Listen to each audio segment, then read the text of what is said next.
प्यारे बच्चों, Bihar board class channel पर आप सभी का हार्दिक स्वागत है।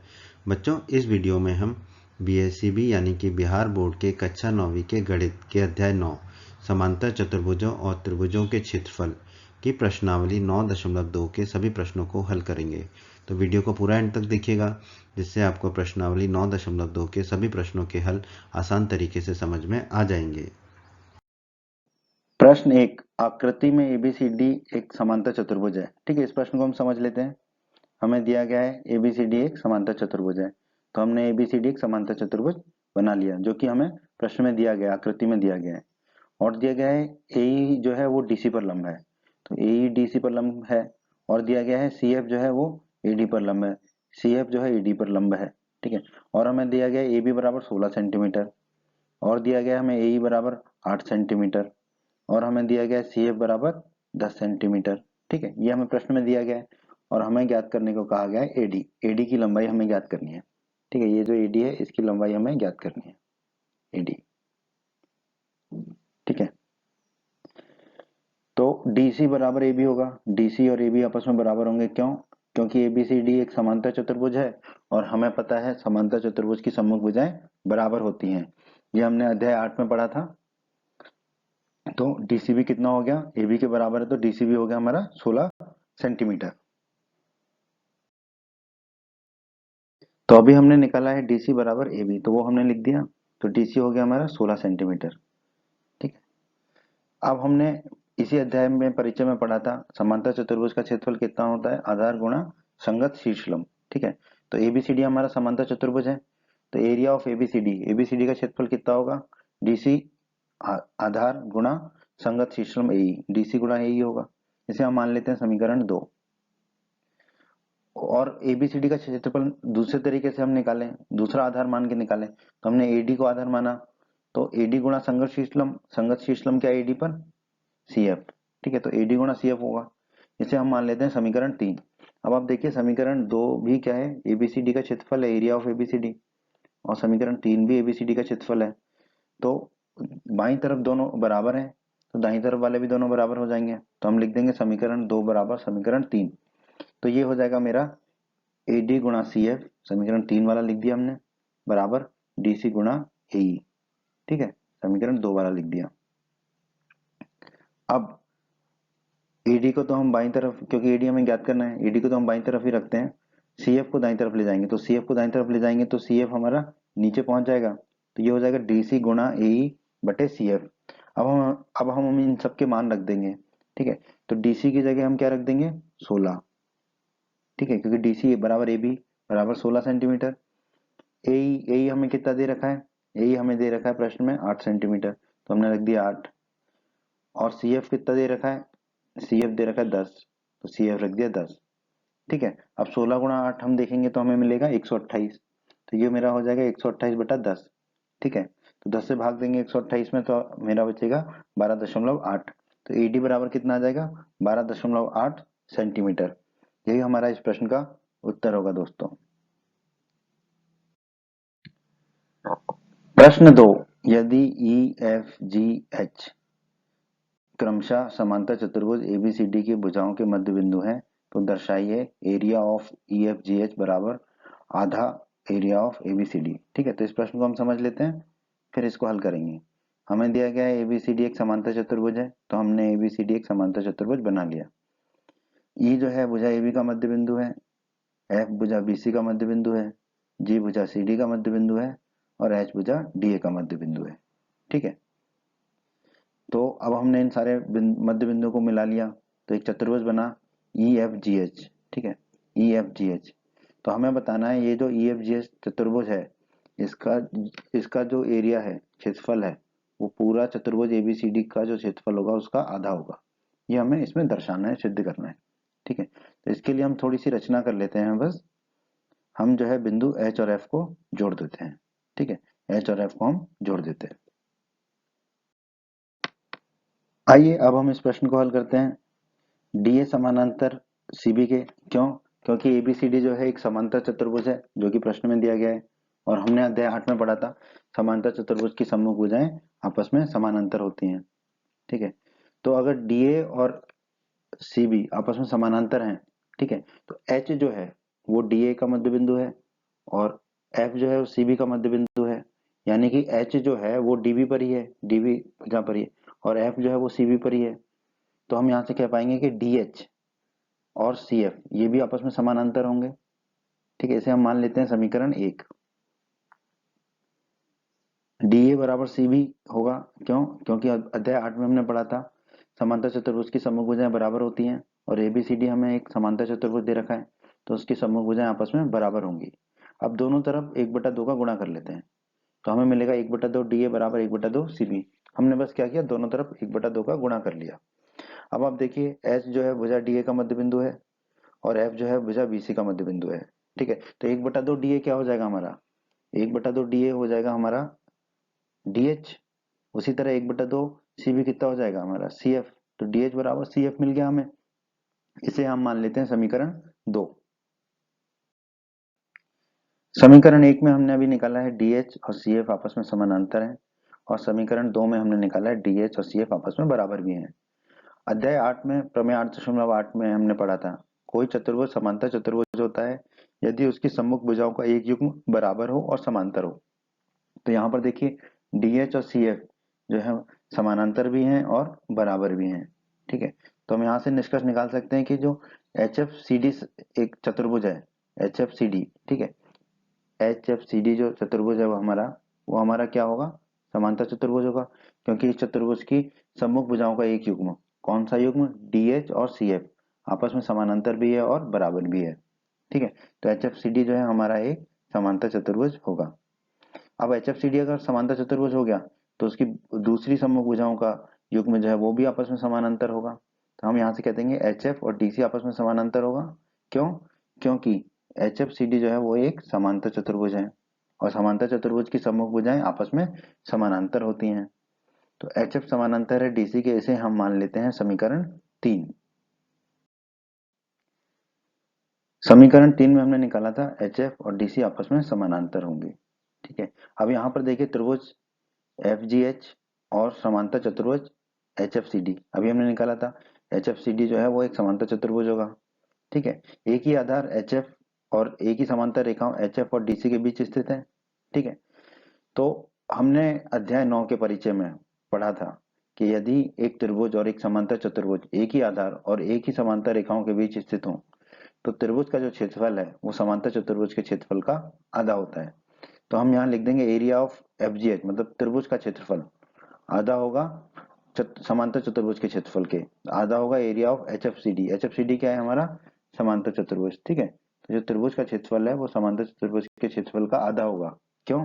क्योंकि त्रिभुज और समांतर चतुर्भुज एक ही आधार पर हैं और एक ही समांतर रेखाओं के बीच स्थित है। इसे हम मान लेते हैं समीकरण 4। डी ए और सी भी समानांतर होंगे। क्यों? क्योंकि ये समांतर चतुर्भुज एबीसीडी की सम्मुख भुजाएं हैं, और हमने अध्याय 8 में पढ़ा था कि समांतर चतुर्भुज की सम्मुख भुजाएं आपस में समानांतर होती हैं। तो एच ए और एफ बी भी आपस में समानांतर होंगे। क्यों? क्योंकि एच जो है वो डी ए भुजा पर है और एफ जो है वो सी बी पर है। तो अगर डी ए और सी बी समानांतर हैं तो एच ए और एफ बी भी समानांतर होंगे। इसे हम मान लेते हैं समीकरण 5। अब डी ए बराबर सी बी, क्यों? क्योंकि ये समांतर चतुर्भुज एबीसीडी की सम्मुख भुजाएं हैं और हमने अध्याय 8 में पढ़ा है समांतर चतुर्भुज की सम्मुख भुजाएं बराबर होती हैं। ठीक है, दोनों तरफ 1/2 का गुणा कर लेते हैं तो हमें मिल जाएगा 1/2 गुणा डी ए बराबर 1/2 गुणा सी बी। ठीक है, अब एच जो है भुजा डी ए का मध्य बिंदु है और एफ जो है भुजा बीसी का मध्य बिंदु है, तो 1/2 डी ए कितना हो जाएगा, एच ए हो जाएगा। उसी तरह 1/2 सी बी कितना हो जाएगा, एफ बी हो जाएगा। ठीक है, तो ये हो गया एच ए और एफ बी। तो एच ए बराबर हमें कितना मिल गया, एफ बी। इसे हम मान लेते हैं समीकरण 6। समीकरण 5 में हमने निकाला एच ए और एफ बी आपस में समानांतर है, और समीकरण 6 में हमने निकाला एच ए और एफ बी आपस में बराबर है। अब हमने अध्याय 8 में प्रमेय 8.8 में पढ़ा था कोई चतुर्भुज समांतर चतुर्भुज होता है यदि उसकी सम्मुख भुजाओं का एक युग्म बराबर हो और समानांतर हो। ठीक है, तो यहाँ पर देखिए ए बी एफ एच में एच ए और एफ बी, ठीक है, एच ए और एफ बी आपस में समानांतर भी हैं और एच ए और एफ बी आपस में बराबर भी हैं। तो हम कह सकते हैं ए बी एफ एच जो चतुर्भुज है वो हमारा वो एक समांतर चतुर्भुज होगा। ठीक है, अब हमें पता है समांतर चतुर्भुज की सम्मुख भुजाएं बराबर होती हैं, तो यहाँ पे हम कह पाएंगे HF और AB आपस में समानांतर होंगे। क्यों? क्योंकि ये समांतर चतुर्भुज ABFH की सम्मुख भुजाएं हैं। तो HF और AB समांतर हैं, इसको हम मान लेंगे समीकरण 7। समीकरण 7 में अभी हमने निकाला था HF और AB समानांतर हैं। तो यहाँ पर देखिए इन दोनों समांतर भुजाओं के बीच में EFH एक त्रिभुज है और एक समांतर चतुर्भुज ABFH है। ठीक है, ABFH समांतर चतुर्भुज ये अभी हमने निकाला था, और ये दोनों एक ही आधार HF और एक ही समांतर रेखाओं HF और AB के बीच में स्थित है। तो हमने अध्याय 9 के परिचय में ही पढ़ा था, यदि एक त्रिभुज और एक समांतर चतुर्भुज, एक त्रिभुज और एक समांतर चतुर्भुज अगर एक ही आधार और एक ही समांतर रेखाओं के बीच स्थित हों तो त्रिभुज का क्षेत्रफल समांतर चतुर्भुज के क्षेत्रफल का आधा होता है। तो यहाँ पर हम कह देंगे कि जो त्रिभुज है EFH उसका क्षेत्रफल समांतर चतुर्भुज ABFH के क्षेत्रफल का आधा होगा। ठीक है, इसे हम मान लेते हैं समीकरण 8। समीकरण 4 में हमने निकाला था त्रिभुज FGH का क्षेत्रफल जो है चतुर्भुज HFCD के क्षेत्रफल का आधा होगा। ठीक है, समांतर चतुर्भुज HFCD के क्षेत्रफल का आधा होगा। और समीकरण 8 में हमने निकाला था त्रिभुज EFH का क्षेत्रफल समांतर चतुर्भुज ABFH के क्षेत्रफल का आधा होगा। अब हम समीकरण 4 और समीकरण 8 को जोड़ देते हैं, तो हमें मिलेगा एरिया ऑफ FGH धन एरिया ऑफ EFH बराबर 1/2 एरिया ऑफ HFCD धन 1/2 एरिया ऑफ ABFH। ठीक है, अब आप देखिए एरिया ऑफ FGH, ठीक है, FGH ये त्रिभुज है, इसका एरिया, इसका क्षेत्रफल धन एरिया ऑफ EFH। ठीक है, EFH ये वाला त्रिभुज है नीचे वाला। ठीक है, अब इन दोनों त्रिभुजों का अगर हम क्षेत्रफल जोड़ दें तो हमने अध्याय 9 के परिचय में पढ़ा था, अगर एक बड़ी आकृति तो छोटी आकृतियों से मिलकर बनी हो तो बड़ी आकृति का क्षेत्रफल दोनों छोटी आकृतियों के क्षेत्रफल के योग के बराबर होगा। तो यहाँ पर देखिए चतुर्भुज EFGH ये जो चतुर्भुज है, ये त्रिभुज FGH ऊपर वाला और त्रिभुज EFH नीचे वाले त्रिभुज से मिलकर बना है। तो इन दोनों त्रिभुजों का जो क्षेत्रफल का योग होगा वो जो चतुर्भुज है हमारा EFGH इसके क्षेत्रफल के बराबर होगा। तो यहाँ पे हम लिख देंगे एरिया ऑफ FGH धन एरिया ऑफ EFH, इसकी जगह हम क्या रख देंगे एरिया ऑफ चतुर्भुज EFGH चतुर्भुज का क्षेत्रफल। ठीक है, क्योंकि ये दोनों त्रिभुज मिला के चतुर्भुज EFGH बना रहे हैं। और दाईं तरफ हम क्या करेंगे 1/2 दोनों तरफ है दाईं तरफ, तो 1/2 कॉमन ले लेंगे तो 1/2 आ गया, और ब्रैकेट के अंदर कोष्टक के अंदर आ जाएगा एरिया ऑफ HFCD धन एरिया ऑफ ABFH। ठीक है, तो जो हमने निकाला था उसको फिर से लिख दिया। अब आप देखिए एरिया ऑफ HFCD, ठीक है, HFCD क्या है, ये हमारा ऊपर वाला चतुर्भुज है, ऑफ एरिया ऑफ ABFH क्या है हमारा नीचे वाला चतुर्भुज। अब ये दोनों चतुर्भुज मिलके क्या बना रहे हैं, बड़ा वाला चतुर्भुज ABCD। ठीक है, इन दोनों इस बड़े चतुर्भुज के बराबर हो रहे हैं दोनों मिलके, तो इन दोनों का एरिया HFCD और ABFH के एरिया किसके बराबर होगा, चतुर्भुज ABCD के एरिया के बराबर होगा। तो यहाँ पर हम लिख देंगे इन दोनों की जगह एरिया ऑफ ABCD, और ये एरिया ऑफ EFGH को वैसे की वैसे ही रख देंगे। तो हमारा आ गया एरिया ऑफ EFGH बराबर 1/2 गुणा एरिया ऑफ ABCD। प्रश्न में देखिए यही हमें सिद्ध करना था प्रश्न में। ठीक है, तो हमने जो प्रश्न में पूछा गया था उसको सिद्ध कर दिया, हम लिख देंगे इति सिद्धम। प्रश्न 3 को समझते हैं हम। प्रश्न 3 में हमें दिया गया है ABCD एक समांतर चतुर्भुज है, तो हमने ABCD एक समांतर चतुर्भुज बना लिया। फिर हमें दिया गया है P जो है भुजा DC का मध्य बिंदु है। ठीक है, P भुजा DC का मध्य बिंदु है, और क्या दिया गया है Q जो है भुजा AD का मध्य बिंदु है, Q भुजा AD का मध्य बिंदु है। तो हमने P ले लिया भुजा DC का मध्य बिंदु और Q ले लिया भुजा AD का मध्य बिंदु। अब हमें इस प्रश्न को हल करने के लिए कुछ रचना करनी पड़ेगी। क्या रचना करनी पड़ेगी, A को P से जोड़ेंगे और B को P से जोड़ेंगे। तो हमने A को P से जोड़ दिया और B को P से जोड़ दिया, तो हमें एक त्रिभुज मिला, नीला रंग का त्रिभुज दिख रहा है। ठीक है, ये त्रिभुज क्या है, त्रिभुज APB। ठीक है, प्रश्न में जो हमें दर्शाना है वो एरिया ऑफ त्रिभुज APB, नीले त्रिभुज का एरिया यानी कि क्षेत्रफल हमें दर्शाना है एक और त्रिभुज के बराबर। उस त्रिभुज को पहले बना लेते हैं। बिंदु B को Q से जोड़ेंगे और बिंदु C को Q से जोड़ेंगे। B को Q से जोड़ा और C को Q से जोड़ा तो हमें ये लाल रंग का त्रिभुज मिला। ठीक है, और ये लाल रंग का त्रिभुज ही क्या है, त्रिभुज BQC, और हमें प्रश्न में दर्शाना है, हल में दर्शाना है कि जो नीला त्रिभुज है त्रिभुज एपीबी, इसका क्षेत्रफल बराबर होगा जो लाल त्रिभुज है त्रिभुज बीक्यूसी के। ठीक है, ये हमें इस प्रश्न में दर्शाना है।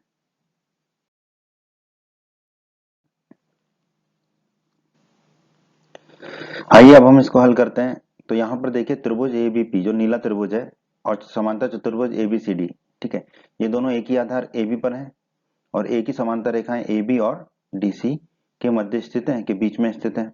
ठीक है, तो हमें पता है कि अगर एक त्रिभुज और एक समांतर चतुर्भुज एक ही आधार और एक ही समांतर रेखाओं के बीच स्थित हो तो त्रिभुज का क्षेत्रफल समांतर चतुर्भुज के क्षेत्रफल का आधा होता है। तो हम यहाँ पर कह पाएंगे कि जो त्रिभुज एबीपी है नीला वाला त्रिभुज, उसका क्षेत्रफल समांतर चतुर्भुज एबीसीडी के क्षेत्रफल का आधा होगा। ठीक है, तो हमने लिख दिया एरिया ऑफ एबीपी बराबर 1/2 गुना एरिया ऑफ एबीसीडी। इसे हम मान लेंगे समीकरण 1।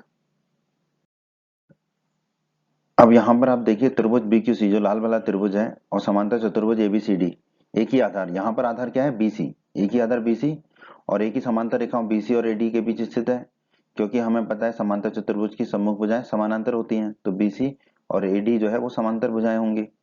तो त्रिभुज बीक्यूसी लाल वाला त्रिभुज और समांतर चतुर्भुज एबीसीडी एक ही आधार बीसी और एक ही समांतर रेखाओं बीसी और एडी के मध्य स्थित है। ठीक है, बीच में स्थित है। तो हमें पता है कि अगर एक त्रिभुज और एक समांतर चतुर्भुज एक ही आधार और एक ही समांतर रेखाओं के बीच स्थित हो तो त्रिभुज का क्षेत्रफल जो है वो समांतर चतुर्भुज के क्षेत्रफल का आधा होता है। तो यहाँ पर हमारा क्या हो जाएगा, त्रिभुज बीक्यूसी का क्षेत्रफल हो जाएगा 1/2 गुना समांतर चतुर्भुज एबीसीडी का क्षेत्रफल। इसे हम मान लेंगे समीकरण 2। तो हमने समीकरण 1 में निकाला त्रिभुज एबीपी का क्षेत्रफल जो है त्रिभुज समांतर चतुर्भुज एबीसीडी के क्षेत्रफल का आधा है। उसी प्रकार हमने समीकरण 2 में निकाला था कि त्रिभुज बीक्यूसी का क्षेत्रफल समांतर चतुर्भुज एबीसीडी के क्षेत्रफल का आधा है। ठीक है, अब आप देखिए दोनों तरफ जो है एबीसीडी का आधा है दाईं तरफ समीकरण 1 और 2 में, तो समीकरण 1 बराबर समीकरण 2 हो जाएगा। तो इनके दोनों की बाईं तरफ आपस में बराबर हो जाएगी। तो हम कह पाएंगे कि त्रिभुज एबीपी का क्षेत्रफल बराबर होगा त्रिभुज बीक्यूसी के क्षेत्रफल के, और यही हमें प्रश्न में दर्शाना था, तो हमने दर्शा दिया। ठीक है, तो यही हमारे इस प्रश्न का उत्तर होगा। प्रश्न 4, इस प्रश्न के दो भाग हैं, दोनों भागों को हम हल करेंगे। पहले हम समझ लेते हैं कि प्रश्न में हमें क्या दिया गया है। प्रश्न में हमें दिया गया है कि समांतर चतुर्भुज है एबीसीडी, तो हमने एबीसीडी समांतर चतुर्भुज बना लिया और उसके अभ्यंतर, अभ्यंतर मतलब अंदर कोई बिंदु स्थित है जिसका नाम क्या है पी। ठीक है, तो पी एक बिंदु ले लिया एबीसीडी के अंदर, ए को पी से मिला दिया, बी को पी से मिला दिया, सी को पी से मिला दिया और डी को पी से मिला दिया। ये आकृति हमें प्रश्न में दी गई है। अब इस प्रश्न को हल करने के लिए हमें कुछ रचना करनी पड़ेगी। क्या, P से होकर AB के समानांतर एक रेखा खींचेंगे जिसे हम EF कहेंगे। P से होकर हमने AB के समानांतर एक रेखा खींची जो कि EF है, यानी कि जो AD को E पर काट रही है और BC को F पर काट रही है। ठीक है, तो AB और EF समानांतर होंगे। ठीक है, ये रचना है हमारी। और हमें पता है कि समांतर चतुर्भुज में सम्मुख भुजाएं समानांतर होती हैं, तो AF और DC आपस में समानांतर होंगे। तो हम कह पाएंगे कि DC और EF भी आपस में समानांतर होंगी, मतलब ये तीनों रेखाएं जो है वो आपस में समानांतर होंगी। ठीक है, तो AB EF के समानांतर है और DC भी EF के समानांतर होगा। ये हमने रचना से निकाला है।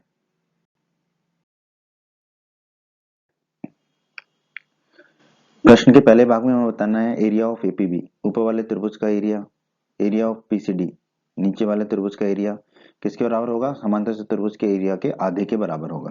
ठीक है, इसके हल करते हैं। एडी और बीसी समानांतर होंगे, क्यों, क्योंकि एबीसीडी समांतर चतुर्भुज है और एडी और बीसी समांतर चतुर्भुज की सम्मुख भुजाएं हैं। ठीक है, और हमें पता है समांतर चतुर्भुज की सम्मुख भुजाएं आपस में समानांतर होती हैं। अब आप देखिए ई जो बिंदु है वो कहाँ पर है, वो एडी पर है। उसी तरह एफ जो बिंदु है वो कहाँ पर है, बीसी पर है। तो हम यहाँ से कह पाएंगे कि एई और बीएफ आपस में समानांतर होंगे। ठीक है, ए बी और EF ये आपस में समानांतर है, कहाँ से, इसकी हमने रचना की थी अभी। ठीक है, और हमने चतुर्भुज अध्याय 8 के परिचय में पढ़ा था कि यदि कोई चतुर्भुज जिसकी सम्मुख भुजाओं के दोनों युग्म समांतर हों तो ऐसा चतुर्भुज क्या कहलाता है, समांतर चतुर्भुज कहलाता है। अब यहाँ पर देखिए जो चतुर्भुज ABFE है, ठीक है, चतुर्भुज ABFE, ठीक है, इसकी सम्मुख भुजाओं का एक युग्म कौन सा है, AE और BF। ठीक है, AE और BF ये समानांतर है, और रचना से ए बी और ई एफ ये समानांतर है। तो यानी कि इस चतुर्भुज की सम्मुख भुजाओं के दोनों युग्म समांतर हैं, तो हम कह पाएंगे कि चतुर्भुज ए बी एफ ई क्या होगा, हमारा एक समांतर चतुर्भुज होगा। एडी समानांतर होगा बीसी के, ये अभी हमने देखा था, क्योंकि ये समांतर चतुर्भुज एबीसीडी की सम्मुख भुजाएं हैं, और हमें पता है समांतर चतुर्भुज की सम्मुख भुजाएं आपस में समानांतर होती हैं। फिर से देखिए, जो ई बिंदु है वो एडी पर स्थित है, और एफ बिंदु जो है वो बीसी पर स्थित है। ठीक है, तो हम कह पाएंगे कि ईडी और एफ सी ये आपस में समानांतर होंगे। क्यों? क्योंकि एडी और बीसी आपस में समानांतर है। ठीक है, तो ईडी ईडी जो है वो एडी का ही भाग है, और एफ सी जो है वो बीसी का ही भाग है। ठीक है, और डीसी और ईएफ आपस में समानांतर है, ये हमने रचना से, क्योंकि हमने रचना की थी ईएफ एक समानांतर रेखा खींची थी एबी और डीसी के। ठीक है, अब हमने चतुर्भुज अध्याय 8 के परिचय में पढ़ा था कि यदि कोई चतुर्भुज जिसकी सम्मुख भुजाओं के दोनों युग्म समांतर हो, ऐसा चतुर्भुज क्या कहलाता है? समांतर चतुर्भुज कहलाता है। अब यहाँ पर देखिए, चतुर्भुज जो है हमारा सी डी ई एफ चतुर्भुज जो है हमारा, ये हरा वाला चतुर्भुज, इसमें ईडी और एफसी ईडी और एफसी समानांतर है, और डीसी और ईएफ समानांतर है। ठीक है, यानी कि सम्मुख भुजाओं के दोनों युग्म आपस में समानांतर हैं, तो हम क्या पाएंगे कि जो चतुर्भुज सी डी ई एफ है, हरा वाला जो चतुर्भुज है, ये क्या होगा, हमारा समांतर चतुर्भुज होगा। ठीक है, अभी हमने निकाला था ए बी एफ ई जो है हमारा एक समांतर चतुर्भुज है। ठीक है, अब आप देखिए त्रिभुज एबीपी। ठीक है, त्रिभुज एबीपी ये जो लाल वाला त्रिभुज है, और समांतर चतुर्भुज एबीएफई जो भी हमने निकाला था पीला वाला त्रिभुज चतुर्भुज समांतर चतुर्भुज, एक ही आधार एबी। ठीक है, आधार ऊपर की तरफ है एबी, और एक ही समांतर रेखा ए बी और ई एफ के बीच स्थित है। तो हमने अध्याय 9 के परिचय में पढ़ा था कि यदि एक त्रिभुज और एक समांतर चतुर्भुज एक ही आधार और एक ही समांतर रेखाओं के बीच स्थित हो, तो त्रिभुज का क्षेत्रफल समांतर चतुर्भुज के क्षेत्रफल का आधा होता है। यहाँ से हम कह पाएंगे कि त्रिभुज एबीपी का क्षेत्रफल जो है समांतर चतुर्भुज ए बी एफ ई के क्षेत्रफल का क्या होगा, आधा होगा। ठीक है, इसे हम मान लेते हैं समीकरण 1, और हमने निकाला था सी डी ई एफ एक समांतर चतुर्भुज है, ये हरा वाला। ठीक है, और यहाँ पर देखिए त्रिभुज पीसीडी, ये जो लाल त्रिभुज है पीसीडी, और समांतर चतुर्भुज सी डी ई एफ। ठीक है, एक ही आधार डीसी डीसी आधार पर है, और एक ही समांतर रेखाएं डीसी और ई एफ के मध्य स्थित है, बीच में स्थित है। तो हमने अध्याय 9 के परिचय में पढ़ा था, यदि एक त्रिभुज और एक समांतर चतुर्भुज एक ही आधार और एक ही समांतर रेखाओं के बीच स्थित हो, तो त्रिभुज का क्षेत्रफल समांतर चतुर्भुज के क्षेत्रफल का आधा होता है। तो यहाँ पे हम कह देंगे कि त्रिभुज पीसीडी का क्षेत्रफल समांतर चतुर्भुज सीडीईएफ के क्षेत्रफल का आधा होगा। ठीक है, तो हमने लिख दिया एरिया ऑफ पीसीडी होगा, जो होगा वो आधा होगा एरिया ऑफ सीडीईएफ के। इसे हम मान लेंगे समीकरण 2। समीकरण 1 में हमने निकाला था एबीपी का जो क्षेत्रफल है वो एबीएफई के क्षेत्रफल का आधा होगा। समीकरण 2 में हमने निकाला था एरिया ऑफ पीसीडी बराबर पीसीडी का जो क्षेत्रफल है वो सीडीईएफ के क्षेत्रफल का आधा होगा। ठीक है, अब हम समीकरण 1 और समीकरण 2 को जोड़ देंगे, मतलब कि बाईं तरफ वाले को बाईं तरफ वाले से जोड़ देंगे, और दाईं तरफ वाले को दाईं तरफ वाले से जोड़ देंगे। तो क्या हो जाएगा हमारा, त्रिभुज एबीपी, एरिया ऑफ त्रिभुज एबीपी धन एरिया ऑफ त्रिभुज पीसीडी बराबर 1/2 एरिया ऑफ चतुर्भुज एबीएफई धन एरिया 1/2 एरिया ऑफ चतुर्भुज सीडीईएफ। ठीक है, अब कुछ नहीं, दाईं तरफ जो दोनों में 1/2 है, तो 1/2 को हम कॉमन ले लेंगे बाहर, तो ब्रैकेट के अंदर क्या आ जाएगा, एरिया ऑफ एबीएफई वही, और एरिया ऑफ सीडीईएफ। ठीक है, बस हमने क्या किया, 1/2 को बाहर कॉमन ले लिया, बाईं तरफ वही रहा, त्रिभुज एबीपी और त्रिभुज पीसीडी के क्षेत्रफल। ठीक है, बस हमने दाईं तरफ 1/2 को कॉमन लिया। तो अभी हमने निकाला था ये त्रिभुज एबीपी और त्रिभुज पीसीडी का क्षेत्रफल किसके बराबर होगा, 1/2 चतुर्भुज एबीएफई। ठीक है, चतुर्भुज एबीएफई का क्षेत्रफल धन चतुर्भुज सीडीईएफ का क्षेत्रफल। अब आप देखिए चतुर्भुज एबीएफई पीला वाला, और चतुर्भुज जो है सीडीईएफ हरा वाला, इन दोनों का क्षेत्रफल मिला के किसके क्षेत्रफल के बराबर हो रहा है, समांतर चतुर्भुज एबीसीडी के क्षेत्रफल के बराबर। ठीक है, तो यहाँ पर हम इस पूरे की जगह एरिया ऑफ एबीएफई धन एरिया ऑफ सीडीईएफ की जगह क्या रख देंगे, एरिया ऑफ एबीसीडी। ठीक है, यही हमें इस प्रश्न में दर्शाना था। आप देखिए एरिया ऑफ एबीपी धन एरिया ऑफ पीसीडी बराबर 1/2 गुणा एरिया ऑफ एबीसीडी, यही यही हमें प्रश्न के पहले भाग में दर्शाना था। ठीक है, इसे हम समीकरण 3 मान लेते हैं और यही हमारे इस प्रश्न के पहले भाग का उत्तर भी है। समीकरण 3 को हमने फिर से लिख लिया, जिसका उपयोग हम अभी करेंगे। अब आप देखिए, त्रिभुज एपीडी का क्षेत्रफल धन त्रिभुज पीबीसी का क्षेत्रफल धन त्रिभुज एबीपी का क्षेत्रफल धन त्रिभुज पीसीडी का क्षेत्रफल, ये चारों त्रिभुजों का क्षेत्रफल मिलकर किसके क्षेत्रफल के बराबर हो रहा है? समांतर चतुर्भुज एबीसीडी के क्षेत्रफल के बराबर। ठीक है, तो हमने लिख दिया। अब आप देखिए, त्रिभुज एबीपी का क्षेत्रफल धन त्रिभुज पीसीडी का क्षेत्रफल, समीकरण 3 में देखिए, त्रिभुज एबीपी का क्षेत्रफल धन त्रिभुज पीसीडी का क्षेत्रफल, ये किसके बराबर है? 1/2 गुना एबीसीडी के क्षेत्रफल के बराबर। तो इन दोनों की जगह हम क्या रख देंगे समीकरण 3 से? 1/2 गुना एबीसीडी का क्षेत्रफल। ठीक है, और बाकी समीकरण वैसा की वैसा ही रखा हमने। ठीक है, बाकी समीकरण में कोई अंतर नहीं आया, बस एबीपी और पीसीडी की जगह रख दिया हमने 1/2 एबीसीडी। ठीक है, कहां से? समीकरण 3 से। ये हमने लिख लिया था 1/2 एरिया ऑफ एबीसीडी। ठीक है, अब इसको हम कहां ले जाएंगे? दाईं तरफ। दाईं तरफ ले जाएंगे तो ये क्या हो जाएगा? ऋण का, माइनस का। ठीक है, तो एरिया ऑफ एपीडी धन एरिया ऑफ पीबीसी बराबर हो गया एरिया ऑफ एबीसीडी ऋण का एरिया 1/2 गुना एरिया ऑफ एबीसीडी। ठीक है, अब एरिया ऑफ एबीसीडी में से 1/2 एरिया ऑफ एबीसीडी गया तो कितना बचेगा? 1/2 एरिया ऑफ एबीसीडी। ठीक है, अब आप देखिए 1/2 एरिया ऑफ एबीसीडी किसके बराबर है? एरिया ऑफ एबीपी धन एरिया ऑफ पीसीडी। तो इसकी जगह 1/2 एरिया ऑफ एबीसीडी की जगह हम क्या रख देंगे? एरिया ऑफ एबीपी धन एरिया ऑफ पीसीडी। कहां से? समीकरण 3 से। अब आप देखिए, प्रश्न में हमें यही दर्शाना था, एरिया ऑफ एपीडी धन एरिया ऑफ पीबीसी धन एरिया ऑफ पीबीसी बराबर एरिया ऑफ एपीबी धन एरिया ऑफ पीसीडी धन एरिया ऑफ पीसीडी, यही हमें दर्शाना था। तो यही हमारा उत्तर हो जाएगा इस प्रश्न के इस भाग का। प्रश्न 5 में हमें एक आकृति दी गई है, उस आकृति में एबीआरएस एक समांतर चतुर्भुज है और पीक्यूआरएस भी एक समांतर चतुर्भुज है। ठीक है, ये दो समांतर चतुर्भुज हैं और एक्स भुजा बी आर पर कोई बिंदु है। ठीक है, और ए और एक्स को मिला दिया है और एस और एक्स को मिला दिया है। ठीक है, तो हमें दर्शाना है, इस प्रश्न के दो भाग हैं कि जो समांतर चतुर्भुज एबीआरएस और पीक्यूआरएस है उनके जो है क्षेत्रफल आपस में बराबर होंगे। पहले भाग में हमें ये बताना है और दूसरे भाग में हमें बताना है कि जो त्रिभुज ए एक्स एस है, ठीक है, ये त्रिभुज लाल वाला त्रिभुज, वो जो है समांतर चतुर्भुज पीक्यूआरएस के क्षेत्रफल का आधा होगा। त्रिभुज का क्षेत्रफल समांतर चतुर्भुज पीक्यूआरएस के क्षेत्रफल का आधा होगा। ठीक है, तो ये हमें दर्शाना है भाग 2 में। समांतर चतुर्भुज पीक्यूआरएस और समांतर चतुर्भुज एबीआरएस, ये दोनों समांतर चतुर्भुज एक ही आधार एसआर पर स्थित है और एक ही समांतर रेखाएं एसआर और पीबी पर के बीच में स्थित है। ठीक है, तो हमने अध्याय 9 की प्रमेय 9.1 में पढ़ा था, एक ही आधार और एक ही समांतर रेखाओं के बीच स्थित समांतर चतुर्भुज क्षेत्रफल में बराबर होते हैं। इसका मतलब क्या हुआ कि ये दोनों चतुर्भुज पीक्यूआरएस और एबीआरएस क्षेत्रफल में बराबर होंगे। तो हमने लिख दिया एरिया ऑफ पीक्यूआरएस बराबर एरिया ऑफ एबीआरएस। ठीक है, इसे हम मान लेंगे समीकरण 1 और पहले भाग में इस प्रश्न के हमें यही दर्शाना था, एरिया ऑफ पीक्यूआरएस बराबर एरिया ऑफ एबीआरएस। तो यही हमारे पहले भाग का उत्तर भी होगा। इस प्रश्न के दूसरे भाग को हल करते हैं। त्रिभुज ए एक्स एस, ये नीला त्रिभुज और समांतर चतुर्भुज पीला वाला ए बी आर एस।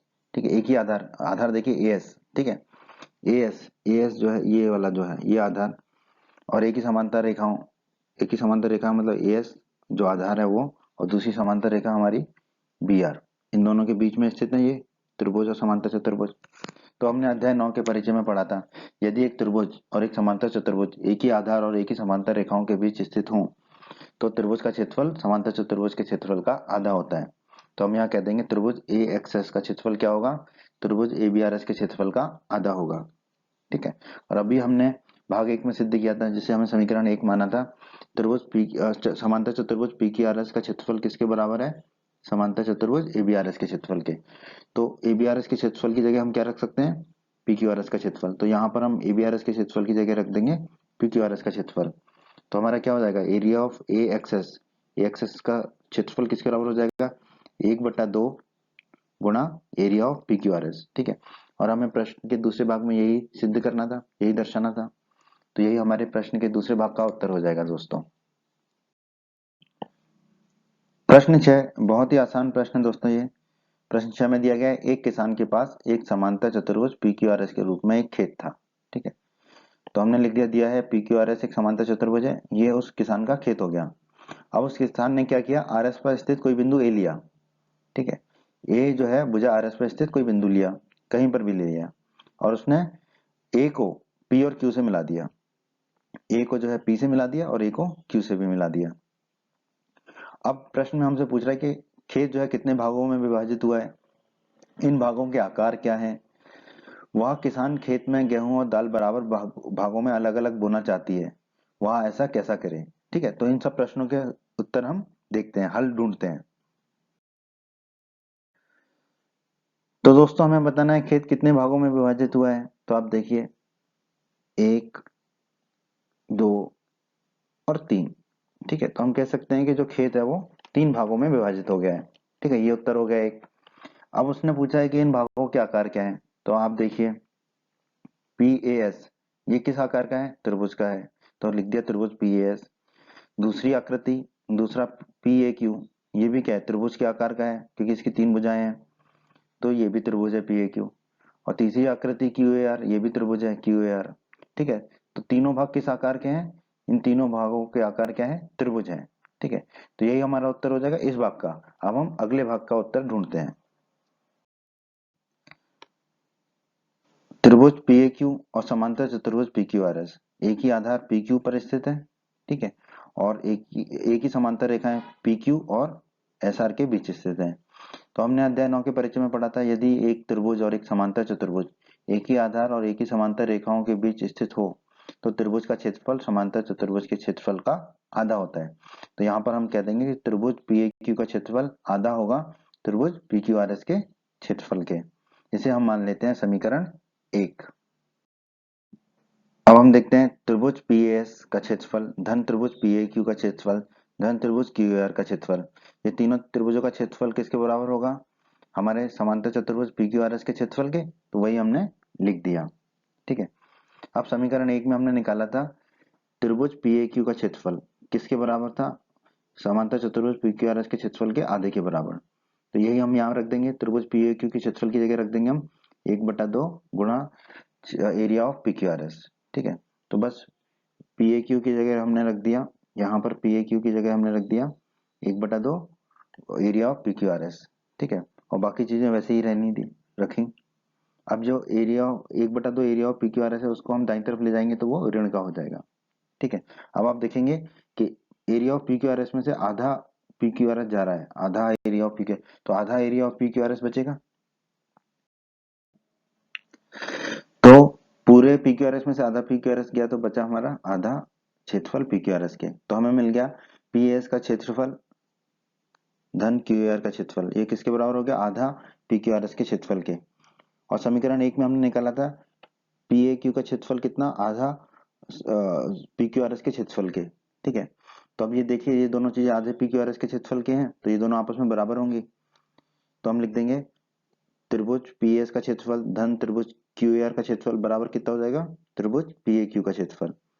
यानी कि ये दो नीले भाग हैं PAS और QAR, इनका दोनों का क्षेत्रफल मिला के किसके क्षेत्रफल के बराबर होगा, PAQ के क्षेत्रफल के बराबर होगा।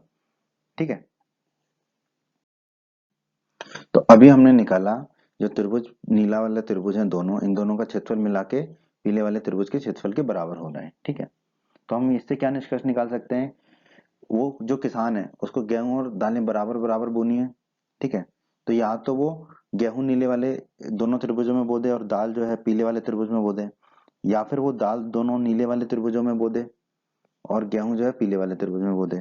ठीक है, तो हम कह सकते हैं या तो वो गेहूं PAQ वाले त्रिभुज में बो दे और दाल बाकी दोनों त्रिभुजों में बो दे नीले वाले त्रिभुजों में, या फिर अगर उसका मन नहीं है ऐसा करने का तो वो क्या करे, दाल जो है PAQ वाले त्रिभुज में बो दे और गेहूं बाकी अन्य दो त्रिभुजों में बो दे।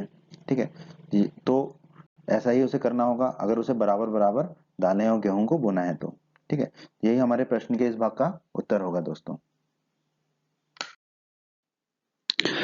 उम्मीद करते हैं बच्चों आपको हमारा ये वीडियो पसंद आया होगा।